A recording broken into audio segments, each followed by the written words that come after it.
Bom, olá a todos e todas, né?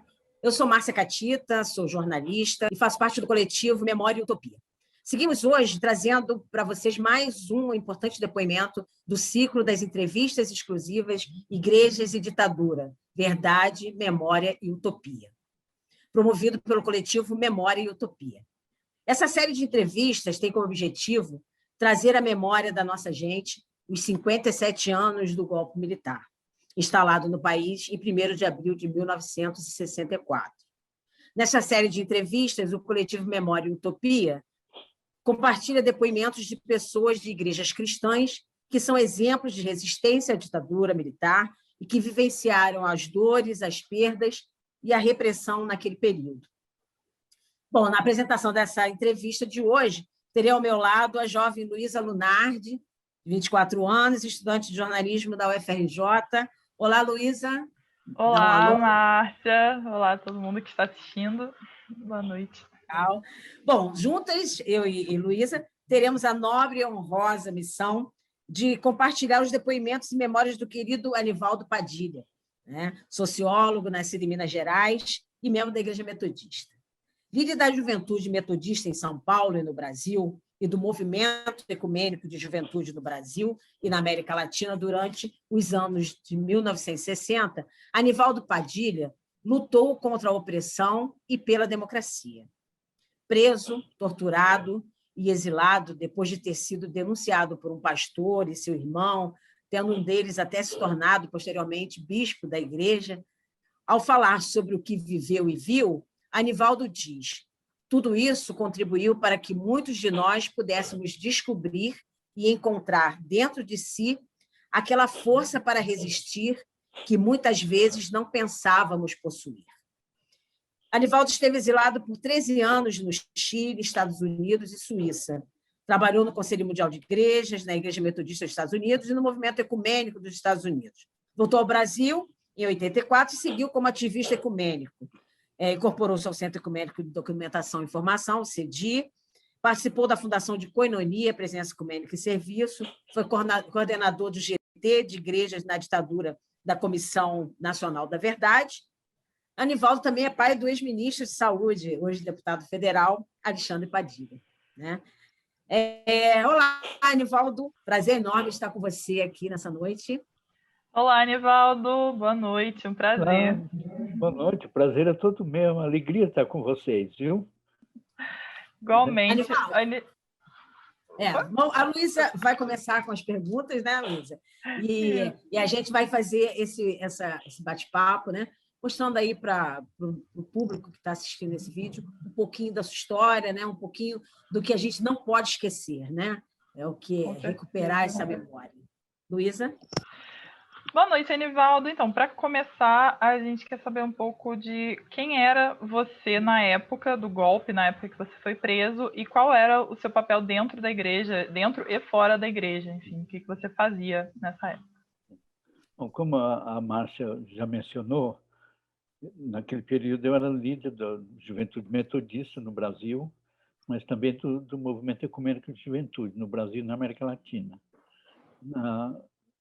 Naquele período do golpe, eu estava, a partir de 64, 65, eu trabalhava para a igreja.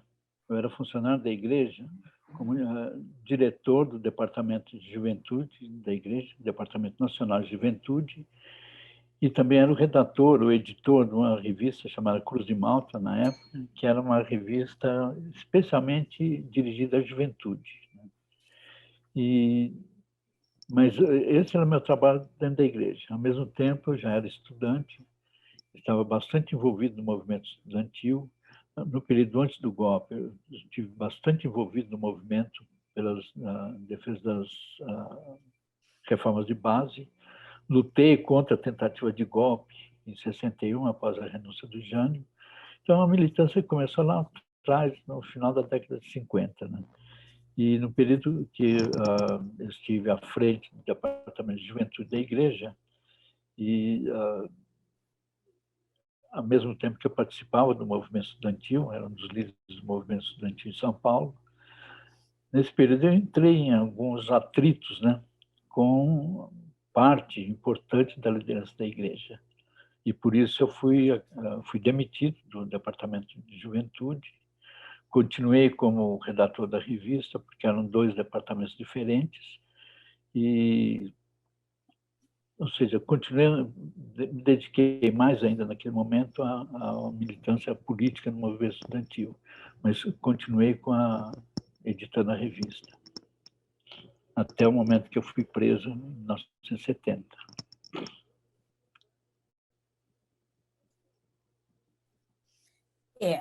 Em depoimentos que a gente teve acesso, Anivaldo, a gente pegou, tem uma parte de uma fala sua em que você diz que na prisão você conheceu o lado mais cruel e diabólico do ser humano, mas também o lado mais sublime, que é a capacidade de ser solidário em situações limite. Conta um pouquinho para a gente como é que foi essa perseguição que você sofreu até que levou à sua prisão. Como é que foi esse tempo aí, né? Como é que foi viver isso? Então, aquele momento era um momento de extrema polarização na sociedade, polarização política e ideológica, e também dentro das igrejas. Então, por que nós éramos perseguidos? Porque por vários motivos, mas entre eles eu vou mencionar praticamente 2. Um é porque nós passamos a ter uma preocupação social, envolvimento social, e, levados por nossa fé, estávamos denunciando a repressão, a tortura no Brasil, os assassinatos, né? O exílio forçado. E, ao mesmo tempo, nós tínhamos adquirido uma consciência sobre o papel da igreja no Brasil. Então, nós questionávamos também a postura da igreja. Uma igreja totalmente alienada, uma espiritualidade vazia, individualista. Então, nós lutávamos também por uma mudança na igreja. E, devido a também um movimento ecumênico, né, que para nós a ação da igreja no Brasil, a ação cristã, ela só podia ser feita ecumenicamente, porque nós estamos movidos, né, por uma compreensão de que Deus estava agindo na sociedade brasileira e que a gente tinha que ouvir a voz de Deus, tentar identificar, discernir esse chamado de Deus. Isso tinha que ser feito, respondido ecumenicamente, porque extrapolava os limites denominacionais. Isso para os lideranças das igrejas era abominável, porque nós estávamos questionando a teologia, questionando a prática pastoral, né, da igreja e denunciando as injustiças no Brasil. Naquela época, quer dizer, qualquer pessoa que levantasse uma crítica às desigualdades sociais no Brasil ou falasse que havia pobreza, era imediatamente taxado de comunista. Então, eu fui taxado publicamente, né, por pastores, bispos, alguns deles, né, de comunista. Isso em concílios e correspondências que enviava para a revista. Então, começou então uma perseguição interna na igreja. A liderança da igreja passou a usar internamente os mesmos métodos da ditadura. Alguns pastores jovens foram destituídos do seu ministério de maneira truculenta, né? A faculdade de teologia foi fechada e os alunos expulsos, sem nenhum direito à defesa. E aí eu, como diretor do departamento de juventude, me coloquei ao lado dos alunos que estavam sendo expulsos e questionei a posição dos bispos, né, no colégio episcopal. Então, esse é um ambiente que a gente vivia na igreja, mas também na sociedade, vendo meus amigos do movimento estudantil sendo presos, alguns torturados. E esse foi o ambiente que levaram à minha prisão. Muitos desses amigos não eram evangélicos, né? E se admiravam de ter esse movimento evangélico dos comunistas evangélicos. Como é que classificavam isso, né? Era muito complicado, né? Porque as igrejas evangélicas no Brasil naquela época eram uma minoria ínfima, né? Na verdade, se a minha memória não me falha, Eu acho que os protestantes no Brasil, os evangélicos, não representavam pouco mais de 4,5% da população. Ou seja, as igrejas não tinham quase nenhuma densidade social. Quem tinha essa densidade era a Igreja Católica. Mas como os evangélicos eram conhecidos por estarem totalmente alienados, alheios a qualquer tipo de movimento social ou político, havia políticos, os evangélicos na política, né, como deputados e outros, mas a participação cidadã, né, dos membros da igreja era praticamente nula. Então, era uma grande novidade, né? Eu me lembro quando eu comecei a minha atuação no movimento estudantil, quando acho que o primeiro discurso que eu fiz numa assembleia de estudantes, eu citei, nem me lembro qual foi, mas eu comecei a minha fala com um versículo bíblico, que chocou muita gente, né? Porque eles não estavam acostumados com aquilo. Mas veio depois, quer dizer, o pessoal se admirava, achava que era... como é que podia eu ser evangélico e estar envolvido na política, numa luta social, política, contra a ditadura e pela democracia? Aliás, não é muito diferente de hoje. Exatamente. E até essa sua prisão, né? Como é que essa caminhada aí, como é que foi? Como é que se encaminhou isso? Sim. Eu fui preso junto com uma companheira, vocês acho que entrevistaram a Eliana, né? Eliana Hollenberg, junto com a Eliana e 2 jovens da Igreja Metodista Central de São Paulo. E quem nos denunciou a causa imediata da prisão foi o tio desses 2 rapazes da igreja. Eles passaram na minha casa para deixar um material que eu tinha pedido para eles guardarem, e por questão de segurança, né? E eles foram à minha casa para entregar, não me encontraram e deixaram na casa do tio dele, que morava a questão de um quarteirão e meio da minha casa. E no dia seguinte de manhã, quando eu fui lá para pegar esse material, junto com a Eliana, nós fomos presos. Aliás, eu vou dizer, preso não, nós somos sequestrados, porque fomos sequestrados pelas forças de repressão da Operação Bandeirantes, que foi a precursora do DOI-CODE em São Paulo. Aliás, foi um projeto piloto das Forças Armadas, para depois que foi transformado em DOI-CODE e a experiência espalhada pelo Brasil todo. E a Operação Bandeiras, naquela época, já era conhecida como o principal centro de tortura e de extermínio da oposição em São Paulo. E o tio deles decidiu abrir, desconfiou da pasta com alguma coisa lá dentro, decidiu abrir e chegou à conclusão que era material subversivo e chamou a repressão. Então, nós somos sequestrados, eu digo, porque a Operação Bandeirantes era um órgão clandestino, não fazia parte, digamos, do organograma do Estado ou das Forças Armadas. Nem tinha orçamento próprio, porque não podia ter o orçamento, ou seja, não estava no orçamento da União. Tanto é que a criação da Operação Bandeirante, e durante vários meses antes da criação do DOI-CODE, durante cerca de 1 ano, ela foi apoiada e sustentada financeiramente por grandes empresários de São Paulo, banqueiros e indústrias ligadas à Fiesp em São Paulo. Então, nós somos sequestrados. A nossa prisão só foi reconhecida formalmente cerca de 4 meses depois, quando nosso processo todo, nós fomos enviados ao DOPS para serem indiciados. Nesse momento, nossa prisão foi reconhecida oficialmente.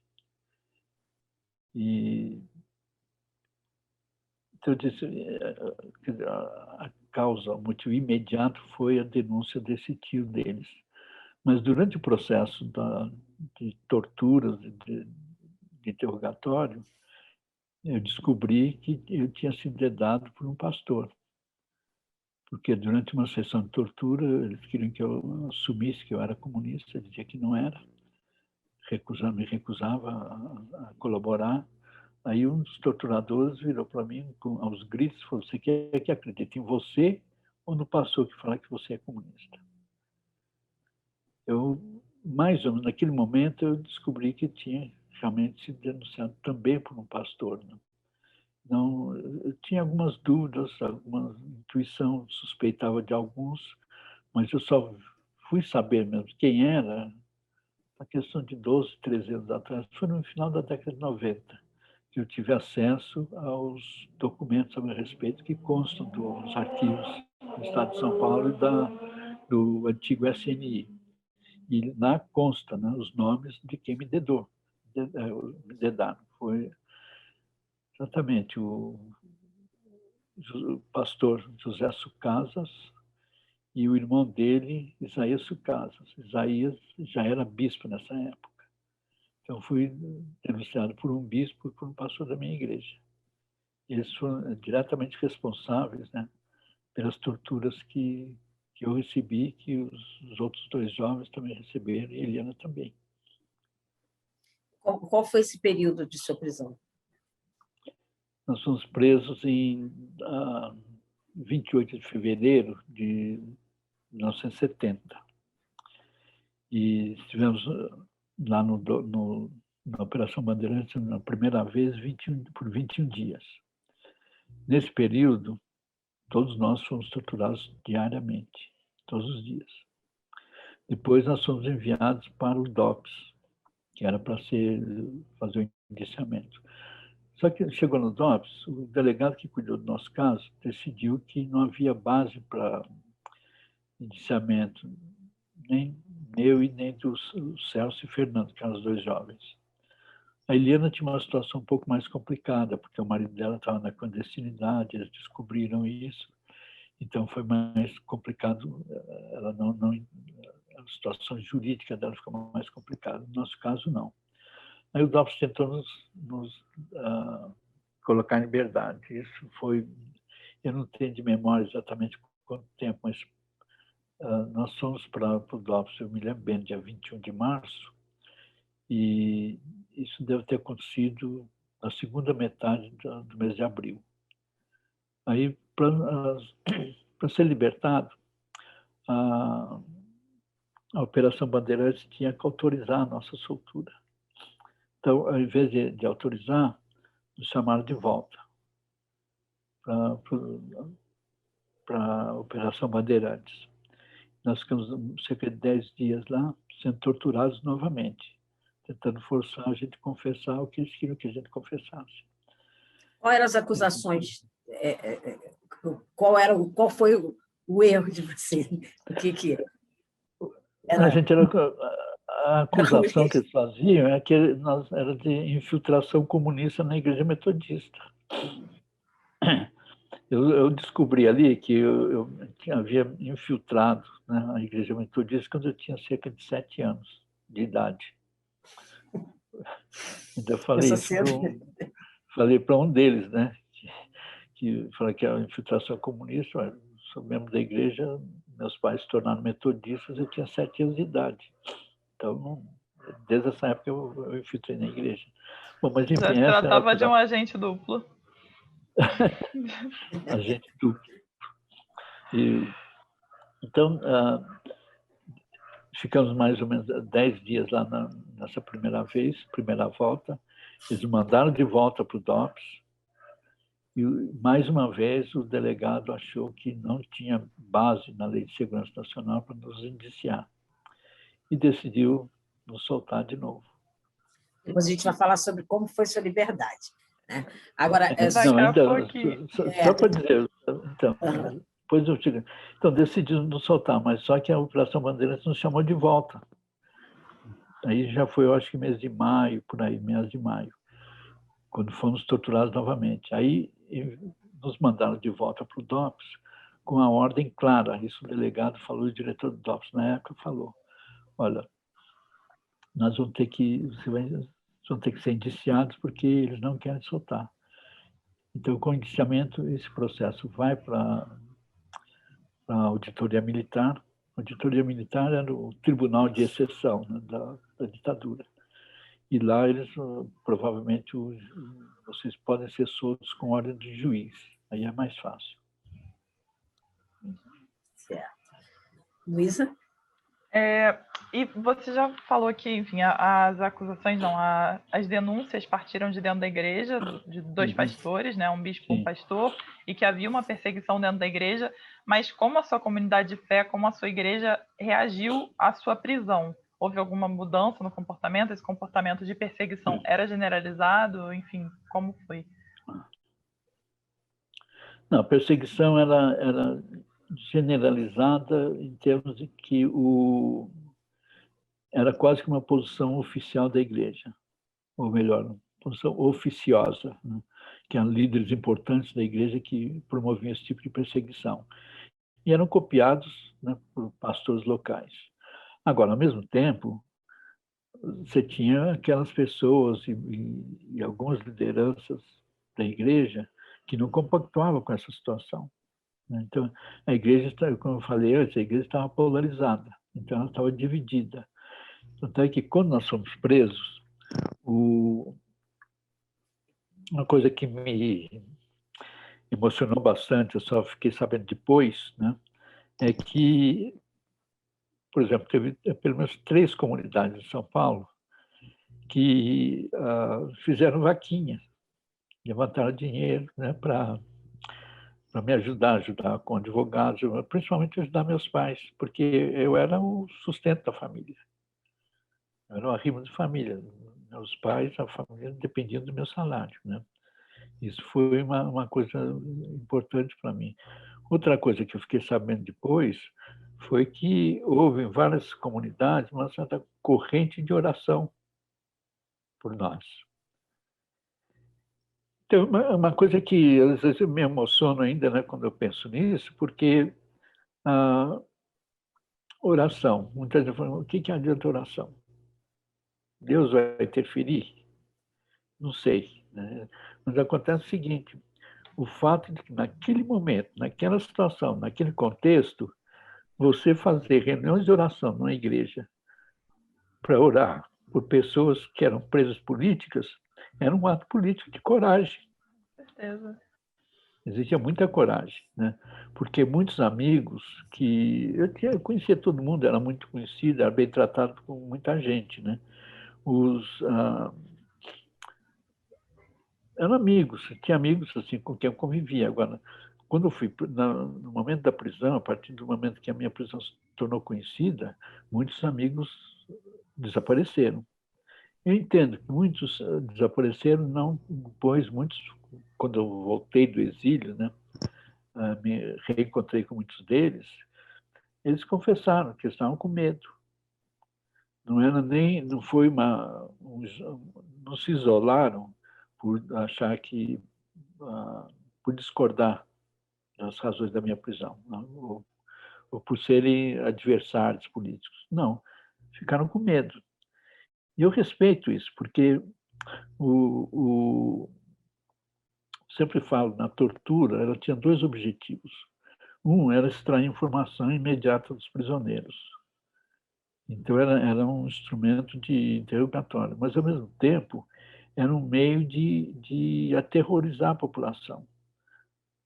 Havia censura na imprensa, notícias não podiam ser dadas, mas, de vez em quando, a ditadura fazia vazar informações sobre torturas, que era uma forma de criar um clima de terror na sociedade. Isso é típico de qualquer regime terrorista, né? O terror do Estado. Então, eu respeito a posição dessas pessoas. Muitos realmente se afastaram, mas outras pessoas, quer dizer, deram um grande apoio aos meus pais. Meu pai, na época, estava muito doente, né? Não podia trabalhar mais, ele tinha perdido grande parte da visão dele. Muitos amigos continuaram a visitar meu pai e minha mãe e deram todo o apoio que eles necessitaram na época, né? Então, essas 2 coisas é uma situação contraditória, mas que é real, né? O mal nunca é absoluto no sentido de controle absoluto das pessoas, né? Não, e é bem o que você havia dito mesmo, fazer rodas de orações, fazer vaquinhas, comunidades de fé dentro de uma igreja cuja posição é oficiosa e a posição oficiosa é contrária o seu posicionamento é muita Sim. coragem, assim, um ato extremo de coragem. Nivaldo, você, em algum momento anterior a tudo isso, vocês imaginavam, em algum momento, vocês, os jovens que estavam nessa militância, né? Vocês imaginavam que poderiam passar por isso? Havia vislumbravam, assim, em algum momento, que isso poderia acontecer no país? No país, você diz... No Brasil, de ser ditadura. perseguido? Não, durante o período... Bom, a gente sabia, durante o período pré-golpe, a gente vislumbrava o que podia acontecer. Por isso que nós lutamos contra o golpe. Sabia que a intenção deles é estabelecer uma ditadura. E ditadura de direita, a gente sabe o que acontece. A gente qualquer ditadura, não, a gente já tinha, pelo menos conhecia a história do Estado Novo, conhecia pessoas que tinham sido perseguidas durante o Estado Novo. E então por isso que a gente lutou contra a ditadura, né? Contra o golpe inicialmente, e depois a ditadura se estabeleceu, a gente continuou lutando contra ela. Agora, a gente sabia dos riscos que a gente corria. Isso, eu acho que a gente tinha clareza desses riscos, de ser preso, torturado. Agora, De ser traído, de ser dedado por próprios membros da igreja? não, isso eu não esperava, porque havia na igreja, todo aquele... Você sabe muito bem, na igreja há um costume de escamotear as diferenças, né? Somos todos irmãos, né? Você pode xingar o outro lá, depois você vai lá dar um abraço, pede perdão, aquela coisa toda. E todo o discurso de sermões de amor ao próximo, tudo isso, né? Não esperava que fosse dedado dessa maneira. Se bem que, naquele período, eu diria, por volta de 68, quando pouco antes do AI-5, né? O conflito foi se tornando mais agudo, a gente já começou a desconfiar que havia pessoas informantes dentro da igreja que poderiam colaborar com a repressão. Tanto é que ficou provado esses dois, eu vou chamar de elementos, né, que nos denunciaram. Eu vi lá o documento deles e da Aldops, em 69, quase 6 meses que seja da nossa prisão. Há um termo que se chama termo de declaração, que é quando uma pessoa vai a uma delegacia para denunciar uma situação, denunciar uma pessoa. O delegado e o escrivão, eles registram essa denúncia, isso é chamado de termo de declaração. Então, está lá. Os dois foram lá para fazer essa denúncia, citaram o meu nome e também o nome de outros pastores, mas há também um registro no diário do bispo Isaías, em que ele conta que ele e o irmão foram ao DOPS, pouco antes disso, para se oferecer para colaborar com o DOPS como informantes. Então, eles eram informantes, né, quando fizeram a denúncia. Agora, eu não esperava que fosse assim, não. Eu já tinha uma certa ingenuidade de que pastor é pastor, por mais reacionário, tudo que seja, não seria capaz de fazer uma coisa daquela. Agora, a gente não esperava que isso acontecesse, né? A gente estava preparado para ser preso, mais ou menos, né? Ninguém está preparado para aquilo. A gente não sabia que podia ser torturado, mas a gente não tinha a mínima ideia do que ia significar. A gente está numa dependência das Forças Armadas, ser torturado lá numa câmara de tortura. E o que isso significa? Isso a gente não tinha ideia. Bom, vamos à parte da sua liberdade, né? Sim. Como é que foi, como é que se sucedeu, né, o ato de você sair e o que veio depois disso, né? Então, lá no DOPS, finalmente o delegado realmente fez o indiciamento, nós fomos indiciados, me lembro qual artigo da Lei de Segurança Nacional, na época, e a acusação formal era essa, de infiltração comunista na Igreja Metodista.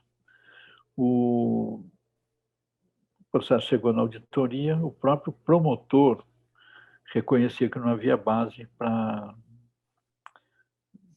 para fazer a denúncia, formalizar a denúncia, né? Então, mandou arquivar o processo.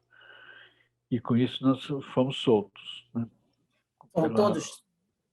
Não, Todos que foram... eu, Celso e Fernando. Eliana permaneceu presa. Porque ela deve ter explicado para vocês, mas ela tinha uma situação jurídica mais complicada, que era o fato do marido dela já tinha processo, condenação lá em Sergipe, tinha vindo para São Paulo, estava na clandestinidade, e isso complicou a situação dela. Agora, o promotor, ele tentou fazer não sei se foi consciente ou não, mas eu acredito que foi muito consciente, foi planejado, ele tentou nos colocar numa armadilha. Montou uma armadilha para nós, para mim, Celso e Fernando, que era de nos excluir do processo, mandou arquivar as denúncias contra nós e nos colocou como testemunha de acusação contra a Eliana. Então, nos colocou diante de um dilema terrível, né? Nós só ficamos sabendo que nós éramos testemunha de acusação depois, que foi lavrada a soltura, tudo isso, né? Não foi colocado para nós como condição para sermos soltos. Aí foi quando a advogada que estava nos acompanhando, ela falou, ele colocou vocês como testemunha de acusação. Bom, naquele momento foi um dilema crucial para nós. Havia gente que achava que principalmente eu, devia ir para a clandestinidade e não comparecer ao julgamento. Mas eu e o Celso Fernandes tivemos uma longa discussão. Nós chegamos à conclusão de que a gente não devia fazer isso, a gente devia enfrentar o julgamento e nos preparar totalmente assim, para o interrogatório lá no tribunal, mas a gente ia ser testemunha de defesa e não de acusação.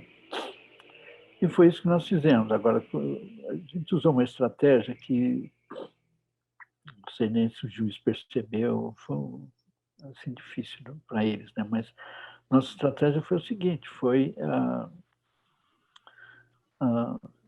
nós passamos, acho que mais ou menos 2 meses e pouco, estudando o credo social da Igreja Metodista, que é a única igreja que tinha um credo social, né? E estudando a Bíblia. Todos os textos bíblicos que embasavam o credo social, a gente estudou e quase que decorou tudo. E decidimos usar a seguinte estratégia. Toda e qualquer pergunta que fosse feita para nós, em termos de para saber qual a nossa opinião, a gente ia responder, não, a Igreja Metodista pensa tal coisa, o credo social diz isso, lá na Bíblia diz tal coisa. Né? Sempre jogando a culpa, a responsabilidade pela resposta no credo social e na Bíblia. O que não deixava de ser verdade, porque vocês seguiam... Ser, claro. O credo era um credo exatamente. positivo, né? Era um credo social. Exatamente. Né? E as perguntas feitas em relação a Eliana, a gente negou todas. Ela discutia política com vocês? Não. Ela fez isso aqui também? Não. A gente foi negando tudo. Teve um momento que o juiz até virou para mim com um certo meio enérgico, né?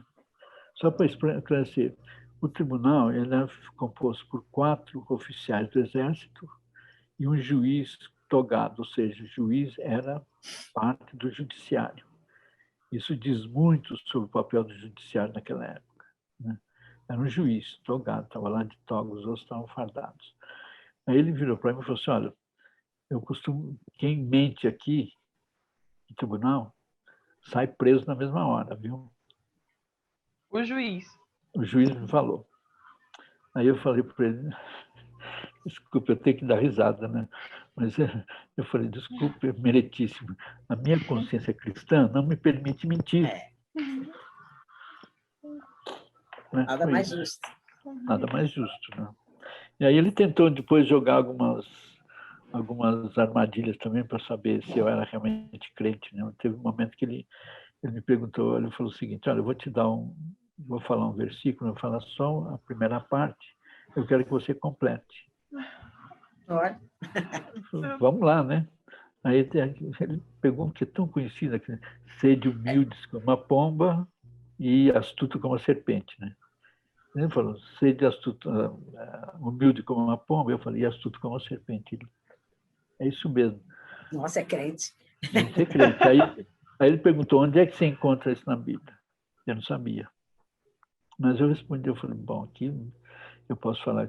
Assim, fração de segundo eu pensei, bom, você encontra em 3 lugares na Bíblia. Está lá no livro de Provérbios, não me lembro o capítulo. Você encontra no Evangelho, citei qualquer um deles lá, não me lembro mais, Mateus, que seja, e numa carta de Paulo aos Colossenses.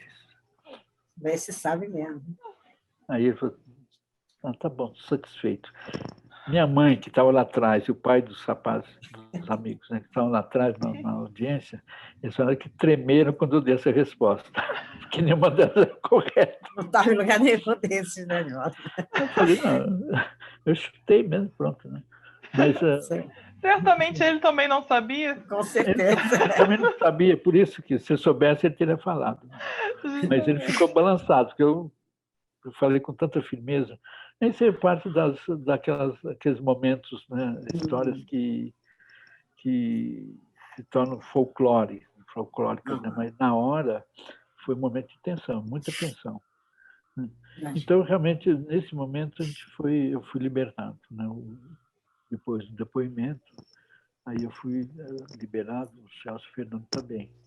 E quando eu estava saindo da auditoria nesse dia, era no final da tarde,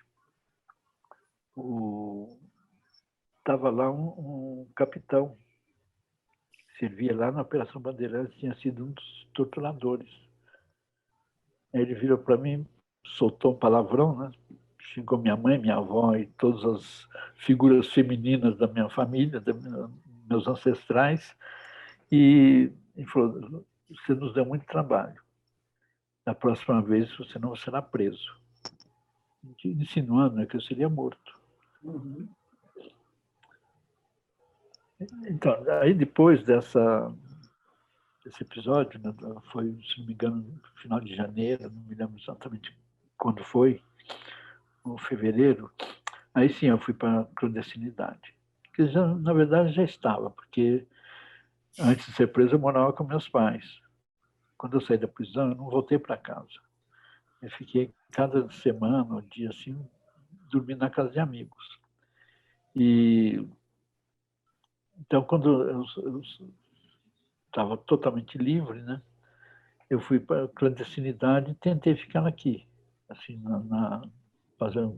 retomei meu trabalho político, né, retomei os contatos com os companheiros e continuei. Mas eu tinha um problema sério, não podia, eu tinha que trabalhar, não podia ficar clandestino sem trabalho.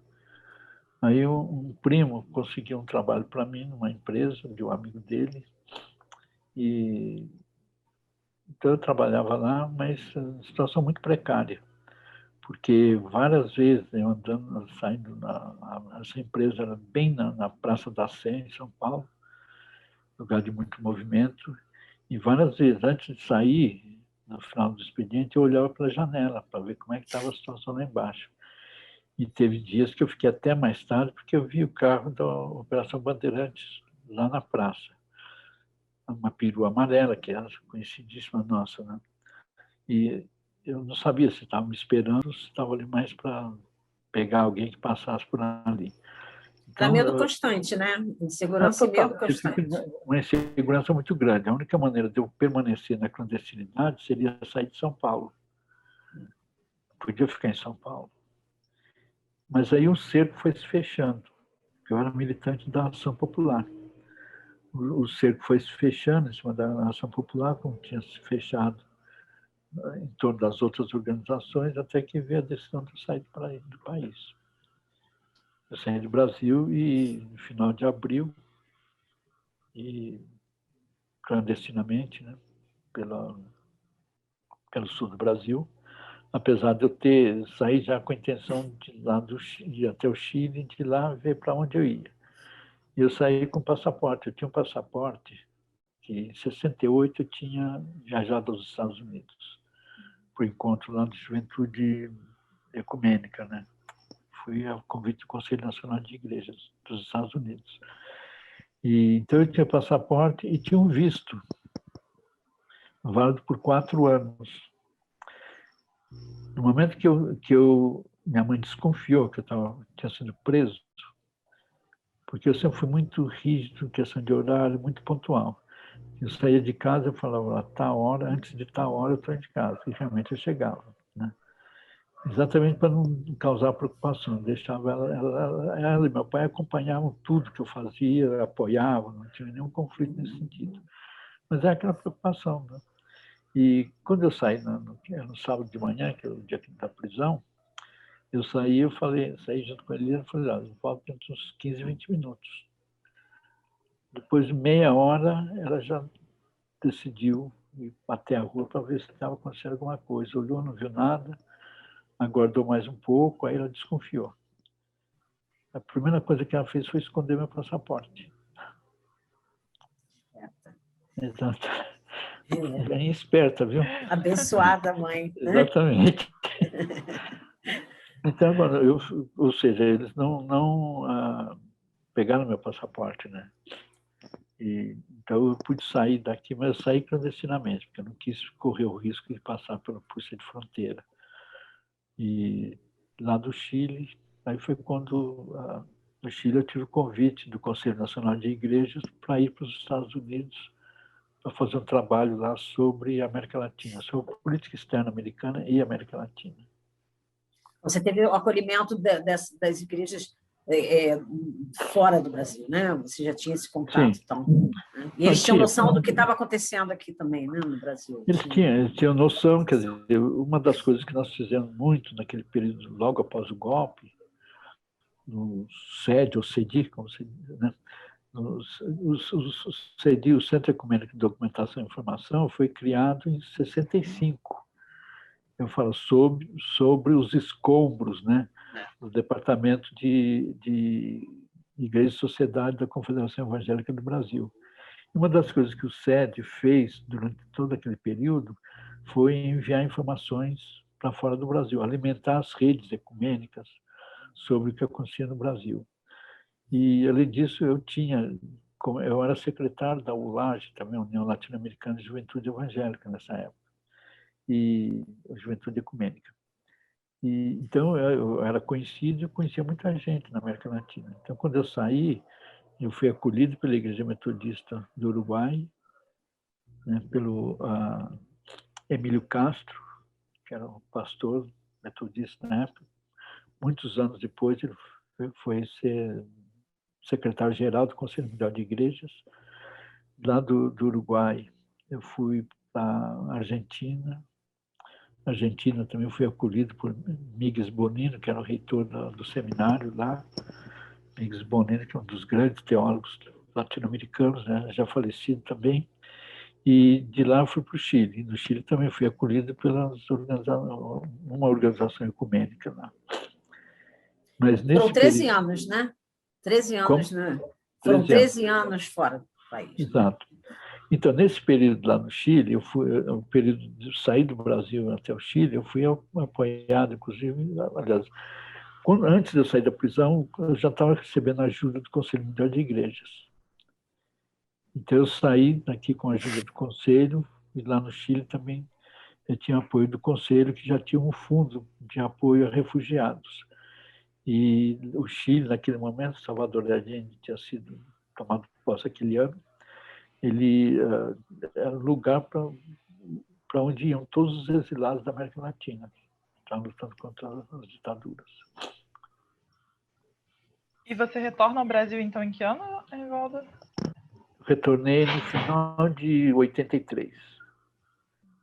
Esse período que foram, na verdade, foram eu fiquei 8 anos, fiquei no Chile pouco tempo, poucos meses. Depois, quase 8 anos nos Estados Unidos, depois mais 5 na Suíça. Nos Estados Unidos, eu fui para fazer um trabalho de denúncia, né, sobre o envolvimento americano com as ditaduras aqui na América Latina. E patrocinado pela Igreja, pelo Conselho Nacional de Igrejas, pela Igreja Metodista e Igreja Presbiteriana dos Estados Unidos. Então, durante 5 anos, eles me financiaram. Eu tinha um tipo de bolsa para viver e eu viajei o país inteiro, fazendo palestras, dando entrevistas, televisão, rádio, jornais, tudo, agitando, né, contra a ditadura no Brasil. E eu fiquei, quer dizer, percebi que o exílio, da mesma forma que tinha percebido também a prisão, a gente tinha muita consciência disso, prisão não é um lugar de derrota, de derrotados. Prisão é uma frente de luta, é uma outra frente de luta. E o exílio também.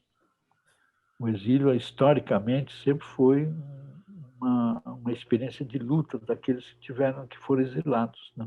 Em toda a história de revoluções, tudo isso. Então, para mim, era muito claro que eu tinha que, quando eu cruzei a fronteira do Brasil, que eu pensei, bom, eu vou ter que começar a pensar como reconstruir a minha vida. E quem me ajudou a reconstruir a minha vida, tanto pessoal, eu diria, né, e política, foi o movimento ecumênico.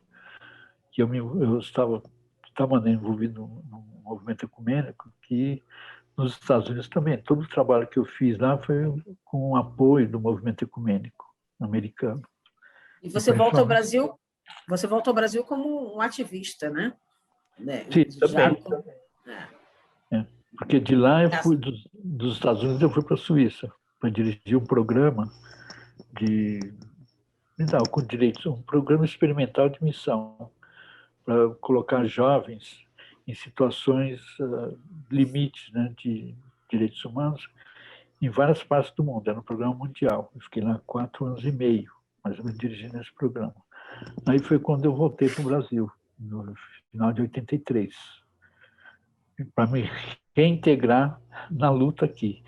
Se bem que lá fora já era uma extensão da luta aqui no Brasil. Por exemplo, toda a luta contra a ditadura foi feita em uma rede de exilados da Europa, vários países, né? E os Estados Unidos eram um dos nós dessa rede que eu dirigia. E a volta ao Brasil, por exemplo, a campanha pela Chegou no Brasil já, um Brasil animado, né? Já estava no finalzinho da ditadura, Exatamente. Já foi legal chegando aqui, o primeiro comício da eleição pelas diretas. Isso, das diretas. Entusiasmado e tal. E não parei mais, continua. Continua, né? Exatamente. E, Anivaldo, como a experiência toda da perseguição política, a prisão, o exílio, como isso afetou a sua fé e a sua relação com a igreja? Olha, eu acho que eu passei a ter uma visão mais, eu diria, mais madura, porque, é claro, também estudando ciências sociais, você aprende mais coisas também, né? Entender que a igreja é uma instituição como outra qualquer. Ela está cheia de contradições, tem as mesmas contradições que existem na sociedade, estão presentes na igreja. Mas eu tive a felicidade, o privilégio de, nesse período de exílio, principalmente, conviver, eu diria, com os maiores teólogos da segunda metade do século XX. Aqui na América Latina, nos Estados Unidos e na Europa, lá no Conselho Mundial de Igrejas. E aí consegui realmente ter uma compreensão teológica do que é a igreja. Que a igreja é uma eclesiologia protestante. A igreja é o povo de Deus. Né? A comunidade. Essa é a igreja. A instituição tem pouco valor. Ela é importante. Né? Não se pode descartar a necessidade, a importância da instituição. Mas ela não pode ser o foco principal da preocupação. A igreja, aquele templo, a instituição, ela possibilita o encontro da comunidade cristã. Agora, se ela, promover esse encontro, ela não possibilitar espaços de reflexão, de discussão, né, de amadurecimento das pessoas, ela perde sentido. Você tem que ter, quer dizer, o espaço, aquele espaço institucional, deve servir como um momento que as pessoas se reúnem para conversar sobre o cotidiano, sobre a vida, sobre o que acontece no mundo e, principalmente, pensar e repensar e discutir qual é o papel do cristão ou dos cristãos na sociedade. Então, eu comecei a fazer uma distinção muito grande entre o povo da igreja e a instituição. E, aliás, eu acho que eu comecei a fazer essa distinção de forma inconsciente lá no começo dos anos 60, porque teve um momento que eu queria ser pastor. Todo mundo achava que eu devia ser pastor. Eu falei, não vou. E por que eu decidi não ser? Eu falei, não quero, eu quero ter liberdade. No momento que eu me tornar pastor, depender do salário da igreja, eu vou me tornar escravo da instituição.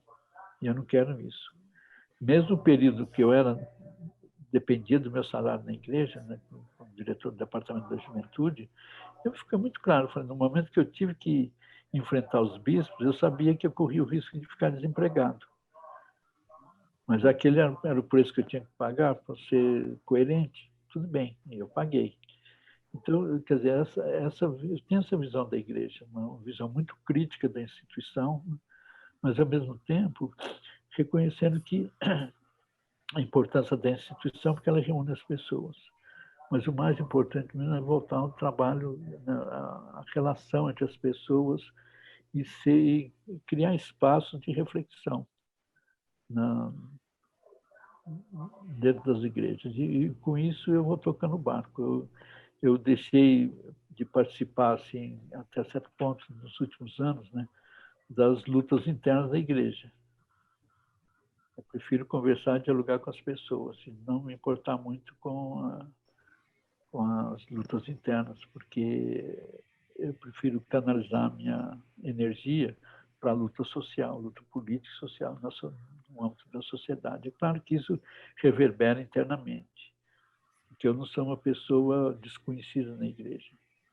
Então, quando aparece uma entrevista minha no jornal ou foto que eu estou participando, principalmente aqui em São Paulo, né, participando de uma manifestação em defesa dos direitos da comunidade LGBT, né, isso repercute internamente na igreja. E várias outras coisas. Mas com relação à sua fé, a sua relação direta com Deus, você sentiu em algum momento, porque já tivemos alguns outros entrevistados, se eu não me engano, a Ana Maria Estevão chegou a falar que, enfim, ela deixou de sentir em algum momento a presença de Deus em momentos de tortura ou em momentos de prisão. Você sentiu essa relação direta com Deus abalada? Duvidou em algum momento da presença? Enfim. Não, porque, olha, eu, muito tempo antes disso, eu já estava questionando muito essa ideia de Deus.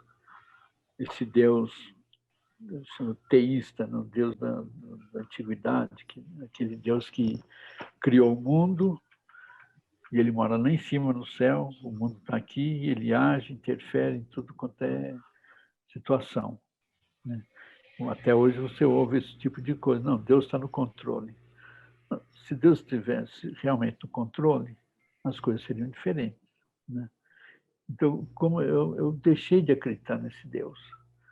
Agora, eu sabia, o Deus, para mim, ele existe, sim, eu não vou dizer o que é Deus. Eu sempre digo, no momento que eu conseguir definir Deus, ele deixa de ser Deus, passa a ser um ídolo. Então, eu não me preocupo muito, né, com a existência ou não de Deus. Eu creio que é um Deus que deve ser gracioso, né, amoroso, mas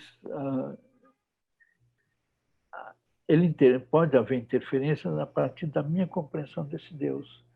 Então, por exemplo, nos momentos de tortura, aqueles momentos que eu consegui resistir, eu sentia que tinha algo dentro de mim que me ajudava. Eu posso dizer a fé, mas outros companheiros que eram ateus tiveram o mesmo tipo de experiência. Então, eu poderia dizer que isso pode ter sido, sim, o poder de Deus, esse Deus que age dentro do ser humano, independentemente da pessoa crer ou não nele. Então, eu acho que a minha fé ficou mais madura. Eu deixei a ingenuidade evangélica para trás e passei a ter uma compreensão diferente de Deus. Não que eu sempre falo, não me preocupo muito, né, se Deus existe ou não, porque eu penso, se ele existir, deve ser muito amoroso, então não tem que me preocupar muito. De qualquer maneira, eu falo, às vezes, eu vou ser julgado, se Deus existir, eu vou ser julgado por ele, por Deus. Só ele tem condições de me julgar, ninguém mais. Ou eu vou ser julgado pela história,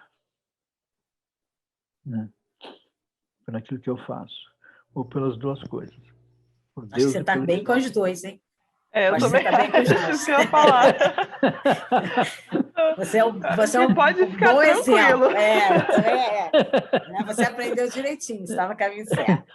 Não, e assim, Anivaldo. não, só Fala. completar uma coisa, né? Uhum. Porque essa ideia desse Deus teísta ou deísta, né?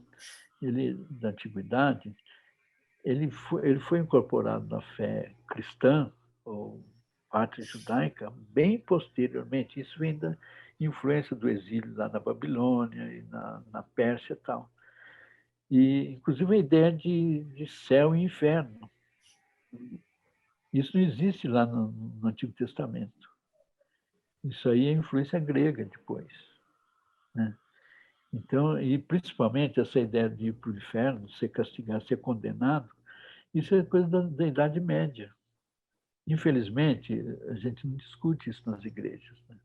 Se discutisse, eu acho que a gente conseguiria eliminar muitas das ingenuidades que prevalecem na igreja evangélica. E acabar com grandes negócios aí também, Anivaldo. Ou seria, Oh. Né? E acabaria mesmo. Os caras vinham atrás de... Por outras razões, né? Está descapitalizando eles. Anivaldo, o que essa experiência toda, né, traz hoje, o que você coloca hoje para as igrejas hoje, né? A gente estava falando bem da questão do comunista, né, lá no início da entrevista, que hoje a gente sente, né, para quem viveu esse período, olha assim e fala, cara, eu já vi isso, né? Já vi esse filme.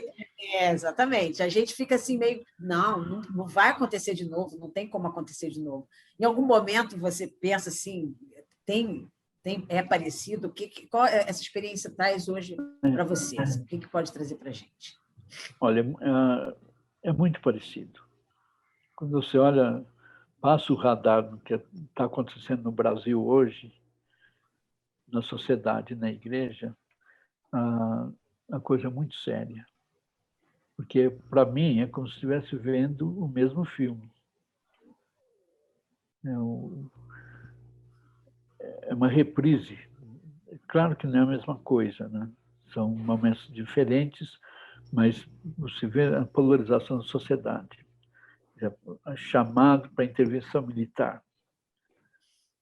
Eu diria que uma das diferenças entre a situação atual e lá nos anos 60 é que naquela época se tinha grupos de direita, de extrema direita, alguns agressivos, mas você não tinha uma ideologia fascista, não fascista, da intolerância, baseada na intolerância, no ódio, espalhada como está hoje na sociedade. Em várias hoje você também tem a rede social, né? Você tem uma ferramenta aí que é multiplicadora, né, do ódio. Ela multiplica. Que incita mais. Então, isso, naquela época não havia isso. A ditadura, muita gente fala de ditadura fascista, ela não era fascista. Era reacionária, autoritária, né? Usou métodos fascistas, mas ela não tinha essa base ideológica na sociedade. Hoje tem. Hoje você tem isso espalhado e é um momento em que eu acho que a pior coisa que tem é quando a religião e a política se encontram, se misturam. porque aí se torna um poder diabólico. É o que está acontecendo hoje. Infelizmente, você olha para as igrejas, tanto católicas quanto evangélicas, você vê o mesmo fenômeno. Padres, pastores e fiéis, né, em atitudes assim, de intolerância, de puro fanatismo religioso político. Agora, por outro lado, você tem uma massa grande, eu não sei, a gente não sabe quão forte é, mas a resistência no meio evangélico está crescendo, está aumentando, né? Lá nos anos 60, você tinha meia dúzia de lideranças evangélicas que estavam tentando reagir. Eu conto nos dedos os meus amigos. Dá para ver, contar nos dedos. Quem estava resistindo naquela época, que a gente era muito poucos. Agora, você pega, por exemplo, a Comissão Nacional da Verdade, nós fizemos uma lista das pessoas que foram perseguidas, foram presas, exiladas, assassinadas. Não me lembro exatamente quantos agora, assim, 18 ou 20 pessoas, não me lembro. Mas é uma lista grande, em termos proporcionais, pensando que os protestantes no Brasil eram insignificantes, né, numericamente falando. Hoje, você tem dezenas, talvez até centenas de pastores e lideranças evangélicas, tanto das igrejas protestantes históricas quanto do movimento evangelical ou alguns pentecostais, que estão aí resistindo. Infelizmente, a gente não conseguiu reunir todos eles numa frente única contra isso que está acontecendo aí. Mas há uma proliferação grande de grupos. Eu tenho sido convidado para falar para vários grupos, né, em vários estados. Então, mas agora com essa ferramenta que a gente tem, né, na internet, é muito mais fácil. Coisa que naquela época não havia. Mas é uma... Isso deixa você mais esperançoso, não tão apreensivo, assim? Acho que vocês trouxeram essa experiência de vocês, também alimenta essa nossa resistência hoje, né? Sem dúvida.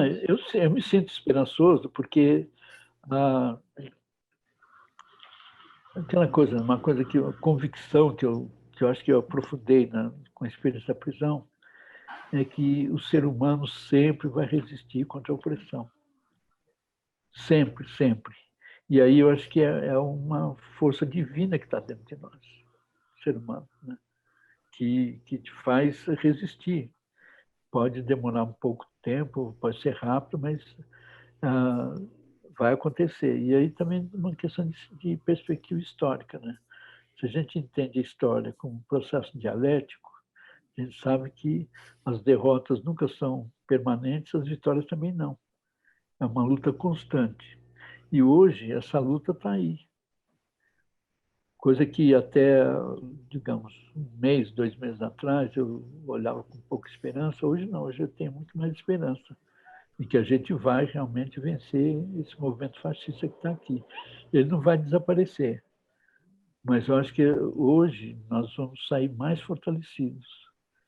Foi o que aconteceu lá em 64. Os 2 primeiros anos foram terríveis. A gente, em 64, 65, até menos de 66, havia um certo desânimo.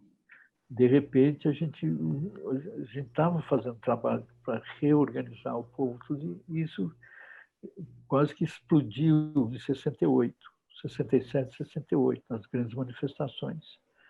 Aí vem o AI-5, desarticula tudo, e essa luta continua, assim, um trabalho de formiguinha aqui e ali, e explode novamente em 78, se não me engano, com as greves no ABC, a classe operária se levanta, né? A campanha pela anistia, tudo isso chega e desemboca nas diretas, e depois na Constituinte, a redemocratização. Naquele momento, naquele momento, nós saímos muito mais fortes do que nós éramos em 64. E eu acho que a gente vai sair mais fortes agora do que a gente foi até aqui. Eu acho que as esquerdas estão caminhando para uma certa unidade. É difícil, muito difícil, né? As forças democráticas vão ter que fazer isso, porque estou sentindo, mesmo aqueles que apoiaram o golpe de 2016 e apoiaram a eleição do Bolsonaro, muita gente está se arrependendo e dizendo isso publicamente. Acho que a gente luta agora, né, contra a repressão, é contra o ódio, né? As pessoas estão percebendo que elas foram envolvidas dentro de uma teia de ódio, né? E que elas não são assim, elas se descobrem diferentes disso. E né? que esse ódio pode caminhar para a repressão, né? Enfim, ele caminha para... Porque muita gente que está sendo, digamos, agredida na rua, tem muita gente que não é nem militante de nada, simplesmente porque está de máscara. Simplesmente porque está usando máscara, né? E outra coisa, muita coisa está sendo desmascarada, né? Não quero entrar aqui em... Porque a gente... Eu já ia caminhando, já estamos caminhando para o final. Então, vou terminar, mas eu quero dizer uma coisa. Não, eu acho que os últimos meses, do ano passado para cá, as coisas vão sendo desmascaradas. Quer dizer, o Bolsonaro, ele se apresentou para a eleição, ele disse tudo o que ele queria fazer. Ninguém pode dizer que votou nele por engano, que foi enganado por ele. Porque ele disse tudo o que ele ia fazer. Homofóbico, racista, né? Contra os indígenas. Cara, enfim, não preciso citar, todo mundo sabe as declarações públicas que ele deu nesse sentido. E hoje mesmo eu vi uma colunista da Isto É, falando, meu Deus, onde é que eu estava? Quer dizer, alguém... Meia-culpa, né? Meia-culpa, não pode ter gente que foi enganada, né? Mas não só isso também, quer dizer, o envolvimento, a trama judiciária, né? Que foi montada para abrir o caminho para a eleição do Bolsonaro, está sendo desmascarada agora. Essa decisão sobre os processos do Lula está desmascarando o que foi uma trama judiciária. Então, tudo isso são aqueles eventos da história. Eu falo, a história, ela não é... É difícil a gente prever, porque a gente acha que a gente tem controle sobre a história. Nós não temos. Aí talvez possa dizer, é Deus que age, né? Porque, de repente, vem coisas inusitadas, o que você jamais pensava acontece. Eu não esperava estar vivendo esse momento agora, né? Que a gente de jeito nenhum. Exatamente o que você falou. Há 4, 5 meses atrás, eu estava baqueada, assim. Todo mundo estava baqueado. Hoje eu já estou esperançosa. E depois dessa entrevista com você, nessa reta final da nossa entrevista, você também demonstrar essa esperança e essa visão, eu acho que a gente vai estar passando para as pessoas também essa esperança, né? Não tem que ser, porque, olha, pensa bem. Porque a gente vai sempre resistir ao opção, né? Será que alguém esperava que, em algum momento, um hacker ia conseguir os diálogos do Moro com os procuradores? Ninguém. Jamais, né? Aquilo, a divulgação, por mais que a grande mídia tentou boicotar, principalmente a Rede Globo, né? Em nenhum momento deu notícia, até hoje não dá, né, sobre aquilo. Mas o fato é que aquilo começou a desmascarar o juiz que estava ali agindo como promotor, como delegado e como juiz, né? Começou a desmascarar. Aí depois alguém esperava que o Supremo, um ministro do Supremo Tribunal Federal, fosse determinar que a defesa do Lula tivesse acesso a essa documentação. Não esperava, aconteceu. E agora, desequilibra o sistema, né? Desequilibra eles, né? E a história, né? A gente o que eu chamo de eventos inusitados da história que mudam o curso da história. Completamente. Completamente. Hoje a gente está vivendo um outro momento. Quer dizer, hoje até 4 meses atrás, quem estava na defensiva éramos nós. Nós estávamos na defensiva. Hoje não, eles é que estão. Dentro disso tudo, essa mensagem final aí, porque ainda não é final, porque eu quero guardar um tempinho para que você possa se manifestar também, que Luísa fale um pouquinho também, né, sobre esse momento. E eu queria, primeiramente, agradecer, né? Agradecer a você por essa mensagem, por todo esse depoimento aí, que eu já conheço pouco da sua história, né? A gente já convive há tempos, mas não tem como não se emocionar e a cada momento que eu ouço uma entrevista sua é uma novidade que surge. Não tem, né? Não obrigado.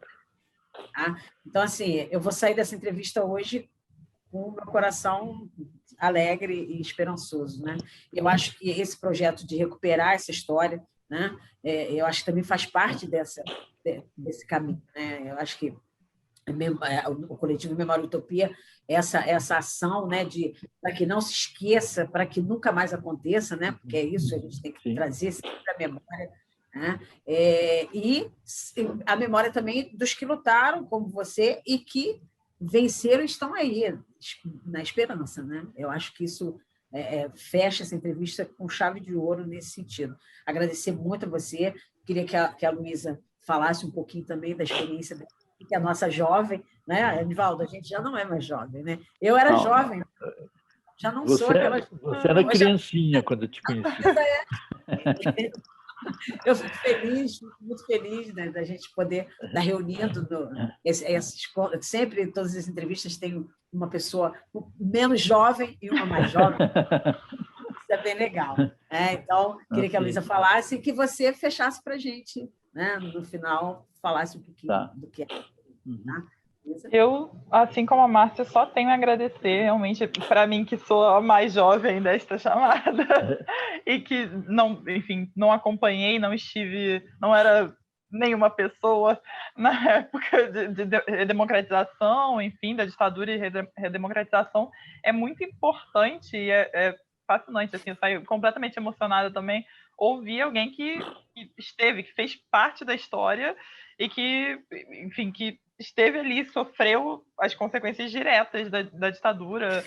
E eu acho que é uma experiência que que é o que falta no Brasil, e ouvirmos mais vocês.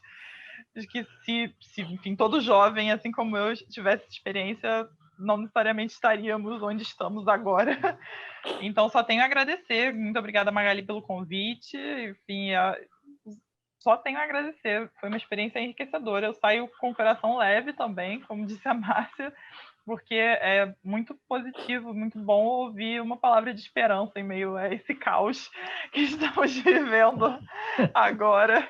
E uma palavra de esperança de alguém que já esteve em momentos tão ruins quanto piores da história e passou por todos eles. Então, muito obrigada, Anivaldo, por compartilhar com a gente. Foi lindo. Muito obrigado. Eu quero realmente, no final, aqui, nesse momento, agradecer a vocês pelo convite e o prazer enorme de estar conversando com vocês duas. A Márcia, que eu já conheço há muitos anos, e você, conhecendo agora, e sabendo que você é neta de uma amiga, né? Então, isso é muito legal. E foi realmente eu fiquei muito feliz, né, nessa entrevista. Eu acho que eu me senti totalmente à vontade para conversar com vocês, não senti nenhum constrangimento, né? Eu falo, eu estou na idade que eu posso falar qualquer coisa, né? Também já estou nessa também, tá? Já estou me sentindo assim. Depois dos 80, né? Mas eu já estou antes, hein, Anivaldo? Já estou falando besteira. Tá bom, pode falar. Mas eu espero ter contribuído a esse projeto de vocês, que eu acho bastante importante. Eu acho que, neste momento, uma das coisas mais importantes que nós podemos fazer é realmente recuperar a memória. Porque, infelizmente, eu digo, grande parte do que está acontecendo no Brasil hoje é porque essa memória foi reprimida. Por todos os esforços que a gente tem feito, desde que eu voltei para o Brasil, eu tenho só 30, quase 40 anos atrás, né? Que eu tenho me dedicado a promover esse resgate da memória. Porque a gente sabe quão é importante, né? A importância da memória. Existe algo que parece ser chavão, mas não é. Um povo é importante você conhecer a história para poder entender o presente e poder projetar o futuro. E um povo sem história, que não conhece a sua história, não tem realmente condições de pensar no futuro. Eu acho que é importante porque você fala, a gente viveu um período da ditadura em que havia uma repressão física e política sobre todos, né? Era uma estrutura de repressão. Depois que a gente, no período de redemocratização, veio uma estrutura do silêncio. Eu acho que a gente conseguiu romper esse silêncio com a Comissão Nacional da Verdade. A Magali participou comigo lá do grupo de trabalho, né, que investigou o papel das igrejas durante a ditadura. A gente viu como foi horroroso, né, horrorosa a participação das igrejas naquele período. É claro que teve também os setores das igrejas que resistiram. E hoje a gente tem que contar essa história sim. Eu não, muitas vezes as pessoas me perguntam: você está falando demais, Anivaldo? Não, eu não estou falando demais. Eu aceito qualquer convite para falar sobre aquele período. E tenho realmente falado muito, né, com estudantes, principalmente, nos últimos anos, porque é importante que se conheça aquela história, porque grande parte, como diz, grande parte do que a gente vive hoje é porque a sociedade brasileira, não se reconciliou com esse passado. Mas isso é típico da elite brasileira. A elite brasileira, as classes dominantes, até hoje não se reconciliaram com o seu passado escravagista, né? Há um silêncio sobre a escravidão, como se não tivesse havido escravidão. E por isso nós temos esse racismo que está aflorando novamente, né? E em relação à ditadura, a mesma coisa, um silêncio muito grande, que a gente rompeu e continua rompendo. Esse tipo de atividade de vocês é uma forma de romper com esse silêncio. Porque eu acho que, realmente, se a gente olhar para o passado, eu diria, eu pelo menos, eu olho para o passado, eu não tenho razão nenhuma para entrar em desespero. Porque eu sei que, do ponto de vista teológico, eu acho que Deus age na história, assim, né? Mas também, do ponto de vista político, a gente sabe que, chega um momento, o ser humano sempre reage a qualquer tipo de tirania. E a gente não pode ter pressa. A gente saber que é um processo longo, que se move, às vezes, de maneira lenta, né? Mas que às vezes nos torna impacientes. Mas eu acho que é uma coisa importante a gente adquirir a paciência histórica. Saber que nós não somos donos da história. Nós participamos, construímos a história, mas não temos controle sobre ela. E saber que as vitórias, realmente já disse isso antes, né? As nossas vitórias não são eternas, as derrotas também não são. Então a gente tem que sempre procurar onde é que estão as brechas por onde nós podemos entrar e passar. No meio da escuridão, sempre é possível encontrar uma brecha de luz, um raio de luz está lá. A gente não pode ficar naquela esperança que o Paulo Freire combatia, na esperança que fica simplesmente à espera que alguma coisa aconteça. Mas sim, ele criou um neologismo, que é o verbo esperançar, que é uma atitude ativa em busca do futuro, em busca das diversas oportunidades de avanço da história. Então, olha, mais uma vez, um grande abraço para vocês e que a gente vai se encontrar em algum momento para poder celebrar as vitórias que nós vamos ter daqui para frente. Com certeza. Tá? Com certeza, de preferência presencialmente. Quando isso mesmo, para a gente se abraçar à vontade. Né? Exato. Tá bom. Obrigada, Anivaldo. Muito obrigado mesmo. Luísa, foi um prazer. Muito obrigada. Foi um prazer, Márcia. Muito obrigada, Anivaldo. Nada. Obrigado gente, vocês, viu? Obrigado vocês. Seguimos resistindo. Tá bom. Seguimos. Valeu, obrigada. Tchau. Valeu. Tchau. Tchau, gente.